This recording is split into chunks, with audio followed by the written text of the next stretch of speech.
الحمد للہ وکفا والصلاة والسلام علی من لا نبی بعدہ ولا رسول بعدہ اما بعد فاعوذ باللہ من الشیطان الرجیم بسم اللہ الرحمن الرحیم ما کان لنبی ان یکون له اسرى حتى یثخن فی الارض وعن ابن عمر رضی اللہ عنہ قال قال رسول اللہ صلی اللہ علیہ وسلم ان اللہ جعل الحق على لسان عمر وقلبی صدق اللہ العظیم وصدق رسولہ النبی الکریم۔ میرے محترم سامعین و ناظرین اکرام، السلام علیکم ورحمۃ اللہ وبرکاتہ۔ آج یکم محرم الحرام 1448 ہجری شروع ہو گئی ہے، بدھ کا دن ہے اور 17 جون 2026 ہے۔ آپ کو معلوم ہے کہ یکم محرم الحرام خلیفہ دوم حضور صلی اللہ علیہ وسلم کی مراد، حضور صلی اللہ علیہ وسلم کی سسر، اسلام کی شان و شوکت حضرت سیدنا عمر فاروق رضی اللہ تعالی عنہ کا یوم شہادت ہے۔ ہم ان کو خراج تحسین پیش کرنے کے لیے پیارے نبی صلی اللہ علیہ وآلہ وسلم نے اپنی مبارک زبان سے حضور صلی اللہ علیہ وسلم کے حضور صلی اللہ علیہ وسلم نے جو حضرت عمر کے بے شمار فضائل اور مناقب بیان کیے ہیں، ان میں سے چند احادیث پاک میں آپ کے سامنے ابھی بیان کروں گا، جس میں حضرت عمر فاروق رضی اللہ تعالی عنہ کی حضور صلی اللہ علیہ وسلم نے شان بیان کی ہے۔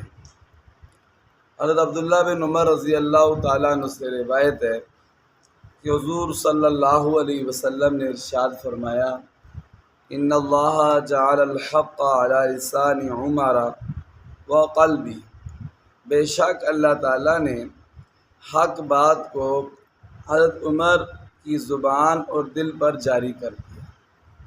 یعنی حضرت عمر جو زبان سے بولتے تھے، دل سے جو سوچتے تھے، اللہ تعالیٰ اسی کو قرآن بنا کر نازل فرما دیتے تھے، یا اس کی تائید کرتے تھے، یا انہی الفاظ کو اللہ تعالیٰ وہی بنا کر نازل کر دیتے تھے۔ اس کی بے شمار مثالیں ہیں۔ دیکھیں، بدر کے قیدیوں کے بارے میں جو حضرت عمر کی رائے تھی، اللہ تعالیٰ نے اس کو پسند فرمایا۔ حضرت عمر نے فرمایا کہ نبی کی بیٹیاں، بیویاں، وہ مسلمانوں کی عورتیں جب باہر نکلیں تو پردہ کریں۔ یہ حضرت عمر کی رائے تھی کہ ہر نیک اور برے بندے کی نظر پڑتی ہے تو گھر سے باہر نکلنے تو چادریں اوڑھ کر پردہ کر کے نکلیں۔ اللہ تعالیٰ کو یہ رائے اتنی پسند آئی کہ اللہ تعالیٰ نے آسمان سے قرآن بنا کر نازل فرما دیا۔ فرمایا کہ یا ایھا النبی قل لازواجک و بناتک و نساء المؤمنین، اے پیارے نبی اپنی بیویوں کو، بیٹیوں کو اور مومنوں کی عورتوں کو کہیں، ایمان والوں کی عورتوں کو، یدنین علیہن من جلابیبہن، اپنے اوپر بڑی چادریں اوڑھ کر باپردہ ہو کر گھر سے باہر نکلیں تاکہ کسی برے بندے کی بری نظر ان کے اوپر نہ پڑے۔ اللہ تعالیٰ نے قرآن بنا دیا۔ اچھا، جب حضرت عائشہ پر منافقوں نے تہمت لگائی تھی تو حضرت عمر رضی اللہ تعالیٰ عنہ کی یہ رائے تھی کہ اے پیارے نبی، آپ کی شادی حضرت عائشہ سے کس نے کرائی ہے؟ حضور نے فرمایا اللہ تعالیٰ۔ فرمایا پھر کسی کی رائے پر عمل نہ کرے، کسی کی رائے کو صحیح نہ سمجھیں، اللہ تعالیٰ جب تک خود جو ہے اس کو بیان نہ کرے، آپ وہی کا انتظار کریں۔ اللہ کے نبی نے وہی کا انتظار کیا، اللہ تعالیٰ نے حضرت عائشہ کی برات میں 10 آیتیں قرآن پاک کی نازل۔ حضرت عمر نے فرمایا تھا کہ سبحانک ھذا بہتان عظیم، یہ آپ کی بیوی پاک ہیں اور جو منافق کہہ رہے ہیں بہت بڑا بہتان ہے۔ اللہ تعالیٰ نے یہی الفاظ آسمان سے قرآن بنا کر نازل فرمایا۔ اس کے علاوہ اور بھی بہت ساری، ان کو کہتے ہیں موافقات حضرت عمر، کہ حضرت عمر نے جو مشورہ دیا، جو رائے دی، اللہ نے اسی کے موافق قرآن نازل کیا۔ مقام ابراہیم پر کھڑے تھے تو حضور کو کہتے ہیں اللہ کے پاک نبی میرا دل یہ کرتا ہے کہ یہ جو مقام ابراہیم ہے یہاں نماز پڑھوں، 2 نفل پڑھوں۔ اللہ کے نبی صلی اللہ علیہ وسلم نے فرمایا عمر بات تیری ٹھیک ہے، میرا بھی دل کرتا ہے، لیکن ہمارے پاس اللہ تعالیٰ کی طرف سے کوئی حکم آئے گا تو ہم پھر اس پر عمل کریں گے نا۔ دین تو تب بنے گا جب اللہ تعالیٰ کا حکم آئے۔ اتنے میں اللہ تعالیٰ نے قرآن بنا کے نازل فرما دیا، فرمایا وَاتَّخِذُوا مِن مَّقَامِ ابراہیم مصلی۔ اے یہ پیارے نبی، آپ بھی اور ایمان والے بھی مقام ابراہیم کو نماز کی جگہ اللہ تعالیٰ نے حج کا حصہ قرار۔ اس وقت تک حج نہیں ہوتا جب تک مقام ابراہیم پر نفل جو ہے وہ ادا نہ کیے جائے۔ اس کے علاوہ اور بھی 22-23 حضرت عمر رضی اللہ تعالیٰ عنہ کے موافقات ہیں۔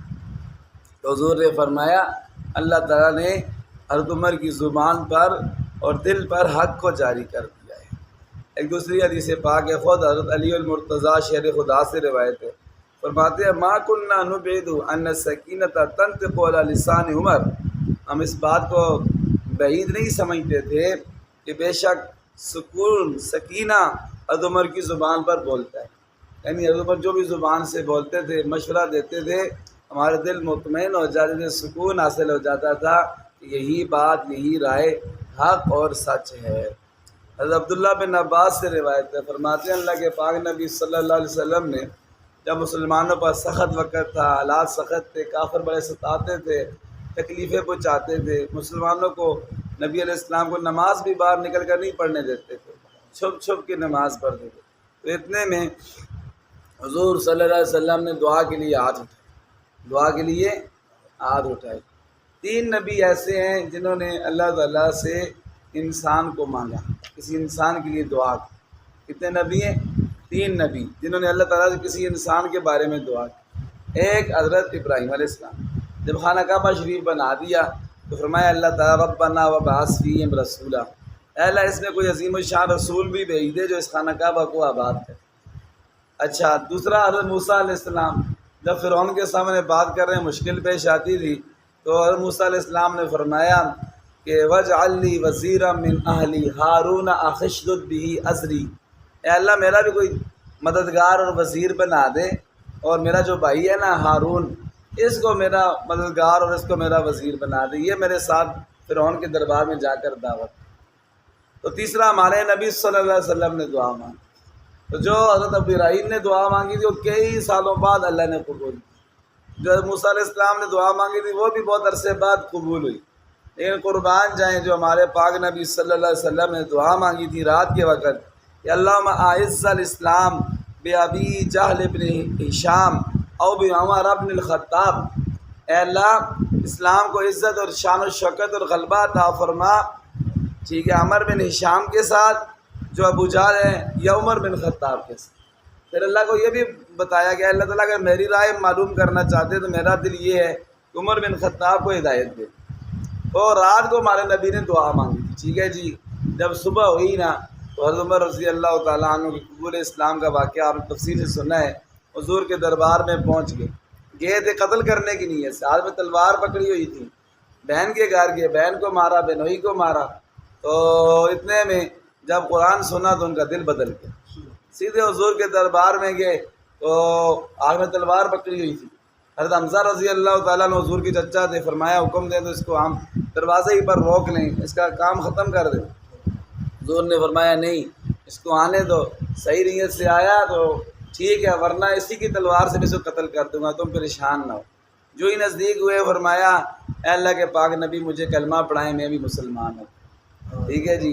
تو کلمہ پڑھا اور مسلمان ہو گئے، ایمان لے آئے، اور صحابہ کرام بیٹھے ہوئے تھے، سب نے نعرے لگائے بلند تکبیر اللہ اکبر، حضور بھی بیٹھے ہوئے، اتنے خوش ہوئے، اس لیے انہیں پتہ تھا اب عمر اسلام لے آئے ہیں، اب اللہ والی مشکلیں آسان کر دیں، ٹھیک ہے جی۔ نماز کا وقت ہوا تو چھپ کے نماز پڑھنے لگے، تو عمر نے کہا میرے اسلام لانے کا کیا فائدہ ہے کہ عمر کے اسلام کے بعد بھی چھپ کے نماز پڑھیں، باہر لے کر کے برسر عام خانہ کعبہ میں نماز پڑھیں، تلوار لے کر کھڑے ہو گئے۔ فرمایا جس کافر نے اپنی بیوی بیوہ کرانی ہو، اپنے بچے یتیم کرانے ہو، وہ آئے عمر کی تلوار کا مقابلہ کرے، آج کے بعد ہم چھپ کے نماز نہیں پڑھیں گے، ٹھیک ہے جی۔ تو یہ حضور نے رات کو دعا مانگی تھی، تو حدیث پاک میں کیا آتا ہے اللہ اکبر فاصبح عمر فغدا علی النبی صلی اللہ علیہ وسلم فاسلم ثم صلی فی المسجد، صبح کے وقت اللہ تعالیٰ نے دعا کو قبول فرما لیا اور حضرت عمر کو اسلام کی توفیق عطا فرمائی۔ ایک دفعہ حضرت عمر نے حضرت بکر کو فرمایا یا خیر الناس بعد رسول اللہ، اے لوگوں میں سب سے بہترین اللہ کے رسول کے بعد، حضرت ابو بکر کو کہہ رہے تھے۔ حضرت ابو بکر نے فرمایا اچھا تو میری فضیلت بیان کرتا ہے نا، میری فضیلت بیان کرتا ہے کہ میں اللہ کے رسول کے بعد سب سے افضل ہوں۔ فرمایا سنو، میں نے خود اپنے کانوں سے اللہ کے پاک نبی صلی اللہ علیہ وسلم کو یہ فرماتے ہوئے سنا کہ ما طلعت الشمس علی رجل خیر من عمر، آج تک عمر سے بہتر شخص پر سورج طلوع نہیں ہوا۔ ٹھیک ہے جی، عمر صاحب سے کیا ہے؟ بہتر ہے۔ اب اس سے جو افضل ہے یا پتہ ہے ہمارے اہل سنت والجماعت کا یہ عقیدہ ہے کہ نبیوں کے بعد سب سے افضل حضرت ابو بکر ہیں، لیکن یہ جو حضرت ابو بکر نے کہا نا کہ حضور نے فرمایا کہ سب سے بہتر عمر ہے، تو یہ ہے کہ حضرت